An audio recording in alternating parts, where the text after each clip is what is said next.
আসসালামু আলাইকুম। It's me senior cadet MD Abdul Abu Saeed. আশা করছি তোমরা সবাই ভালো আছো।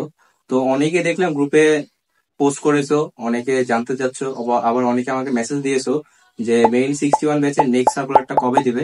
তো আমি সেই জন্যই এই ভিডিওটা রেডি করেছি আজকে তোমাদের জন্য। তো আশা করছি তোমরা ভিডিওটা লাস্ট পর্যন্ত দেখবা। আর মেইন একাডেমির সার্কুলারটা মেইনলি এইচএসসি এক্সামের পর অথবা এইচএসসি এক্সামের রেজাল্টের পর যে কোনো এক সময় দেয়। তো সার্কুলারটা মেইনলি এই টাইমে আসবে। আর মেইন রিলেটেড যে কোনো, যেমন মেইন অ্যাডমিশন প্রসেসটা, তারপরে মেইনের ভাইবার যে প্রসেসটা, ফিজিক্যাল এক্সামের প্রসেস, মেডিকেল টেস্ট কি কি হয় সেই প্রসেস। তো এগুলো সবগুলো নিয়ে পূর্বে আমার একটা ভিডিও বানানো আছে। তো তোমরা যারা দেখেছো তারা তো দেখলাই, আর যারা এখন পর্যন্ত দেখোনি আমি এই লিঙ্কটা আমার কমেন্ট বক্সে দিয়ে দিচ্ছি, তোমরা সেখানে যে চেক করে নিও। তো এবার আসি মেরিন একাডেমি রিটেন এক্সামে কি কি সাবজেক্টের উপর তোমাদের এক্সাম দেওয়া লাগবে। এই বিষয় নিয়ে আমি পূর্বেও একটা ভিডিও দিয়ে রেখেছি, এটা আমি অবশ্যই লিঙ্কে দিয়ে দিচ্ছি। তারপর আমি ছোট্ট করে একটু বলে দিচ্ছি। তো মেইন একাডেমিতে রিটেন এক্সামে তোমার যেগুলো সাবজেক্টের উপর এক্সাম দেওয়া লাগে, ফার্স্ট হচ্ছে math, higher math, second physics, third Bangla, fourth English, fifth GK. এই 5টা সাবজেক্টের উপর তোমাদের এক্সাম হবে। তারপরে তোমাদের হবে তারপরে তোমাদের পর্যায়ক্রমে যেগুলা এক্সাম আছে, ভাইবা, ফিজিক্যাল এক্সাম। এখন ভাইবা আগে হতে পারে, ফিজিক্যাল এক্সাম আগে হতে, যে কোনো ডিপেন্ড করে ডিসি শিপিং এর উপর তারা কি হবে, কোন প্রসেসে এক্সাম নিবে। তা আমি অবশ্যই যখনই এক্সাম গুলো হবে তখন আমি অবশ্যই আমার পেজে আপডেট জানিয়ে দেবো। তো এবার আসি আমি সাঁতারের বিষয়ে।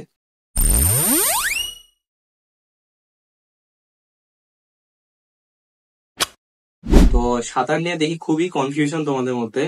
তো মেইনে যেহেতু আসছো, তোমাদেরকে সাঁতার অবশ্যই মাস্ট বি জানা লাগবে। মিনিমাম তোমার ওখানে লেখা আছে সার্কুলারে 60 মিটার সাঁতার কাটা লাগবে, কিন্তু তোমাকে কমপক্ষে হলো 30 মিটার সাঁতার তোমাকে জানা লাগবে। এখন তোমরা আবার অনেকে বলতে পারো যে রিটেন এক্সামের পর 1 সপ্তাহ সময় দেওয়া থাকে। এখন ভাইয়া, আমি তাহলে আমি কি তাহলে এই 1 সপ্তাহের মধ্যে শিখতে পারবো কিনা? এখন সাঁতার শিখবা তুমি, এখন তুমি এটা তোমার ক্যাপাবিলিটির উপর নির্ভর করছে যে তুমি কয়দিনে সাঁতার শিখবা। বেটার হয় তুমি যদি মেইন আসতেই চাও, তাহলে তুমি আগে থেকে তুমি সাঁতারটা শিখে নাও।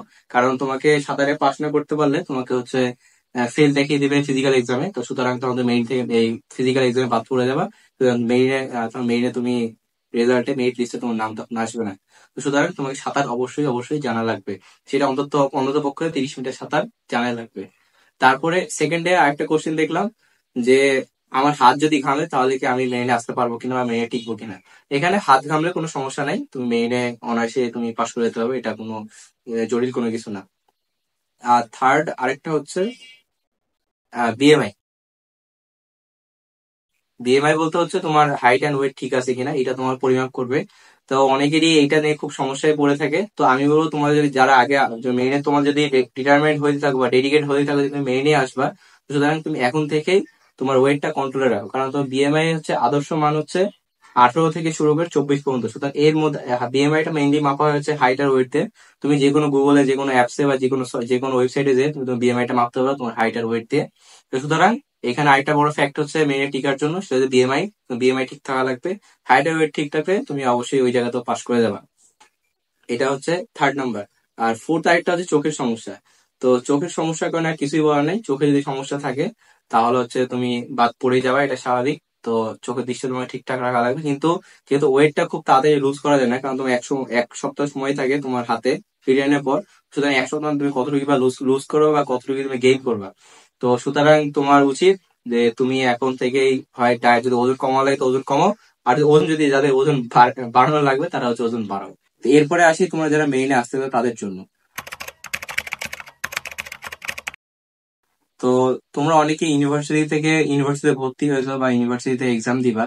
তো অনেকে আবার কোশ্চেন করে যে আমি এই ইউনিভার্সিটিতে আসি, তাহলে ভাইয়া আমার মেইন একাডেমিতে আসা উচিত হবে না ইউনিভার্সিটিতে থাকবো? এটা ডিপেন্ড করে পুরোপুরি তোমার উপরে, এখন তুমি লাইফে কি হতে চাও। আর আমি বলবো যে মেইনে আসার আগে অবশ্যই চিন্তা ভাবনা করে আসবা। কারণ main life is not so easy. মেইনে আপস এন্ড ডাউন তো আছে, কিন্তু মেইনারদের সবচেয়ে মেইন ইস্যু যেটা, সেটা ফ্যামিলির থেকে দূরে থাকা। তোমাকে ফ্যামিলি থেকে দূরে থাকা লাগবে, একটু স্যাক্রিফাইস করাই লাগবে। কারণ কিছু পাওয়ার জন্য কিছু হারানো লাগবে। এখন ইটস আপ টু ইউ, এখন তুমি কি করতে চাও বা কি হতে চাও। তুমি এমনটা মনে করো না যে ইউনিভার্সিটি লাইফ আর main life same. University life totally আলাদা, মেইন লাইফ টোটালি আলাদা। ইউনিভার্সিটিতে তুমি একটা টাইমে ক্লাস করতে গেলা, ক্লাস করলে, ক্লাস করে বের হয়ে গেলা। কিন্তু মেইন একাডেমিতে এটা হবে না।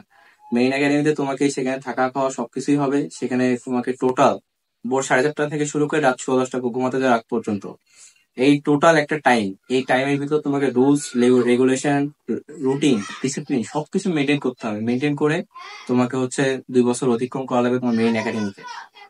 এরপরে তুমি শিপে জয়েন করবা। তো তোমরা যারা নতুন আসতে চাও, তো তাদেরকে আগে থেকে বললাম যে তোমাদের প্রপার তোমাদের ডেডিকেশন উপর নির্ভর করছে যে তোমরা মেইনে আসবা কি আসবা না। তোমার যদি ইচ্ছা হয় যে না আমি মেইন একাডেমিতে আসবো না, আমি ভার্সিটিতে বলবো, এটা তোমাদের বিষয়। আর তুমি যদি চাও যে না মেইন একাডেমিতে আসবো, কিন্তু এই যে রুলস আর রেগুলেশন যেগুলো এই সবকিছু তোমাকে মানতে হবে, মেনে তুমি হচ্ছে একাডেমিতে সার্ভাইভ করতে হবে। আর মেইনে হচ্ছে রিলস লাইফ আর রিয়েল লাইফ দুটার মধ্যে অনেক তফাৎ আছে। তোমরা অনেকেই যারা মেইনে আসে তার আগে তো অনেকে অনেক ভিডিও দেখে, অনেক অনেক ভিডিও থেকে ইন্সপায়ার্ড হয়ে আসে যে রিলস এটা দেখাচ্ছে ওইটা দেখাচ্ছে, কিন্তু মেইনে রিলস লাইফ আর রিয়েল লাইফ দুটা কিন্তু পুরোপুরি ডিফারেন্ট। একজন মেইনারকে রিয়েল লাইফে অনেক কিছু স্ট্রাগল করা লাগে, কারণ তুমি শিপের মধ্যে থাকবে, সমুদ্রের ভিতরে, সেখানে অনেক কিছু আহ রিস্কি আছে। মেইন জবটা কিন্তু অবশ্যই অনেক রিস্কি জব। আর যেখানে যত রিস্ক বেশি সেখানে তত টাকা বেশি, এটা তুমি বুঝতেই পারছো। আর মেইনলি সবাই আসতে চায়, মেইনলি সবাই বলতে না, অনেকেই, আবার এর মধ্যে বেশিরভাগই যে অনেকে আসতে চায়, যে আসে কারণ কি আমি মেইনে আসবো, ডলার ইনকাম করব, ফ্যামিলিকে দেখবো, ফ্যামিলি সাপোর্ট দেবো, এই তো। কিন্তু ডলার ইনকাম করার পিছনে অনেক কষ্ট, অনেক শ্রম, অনেক কিছু দেওয়া লাগবে।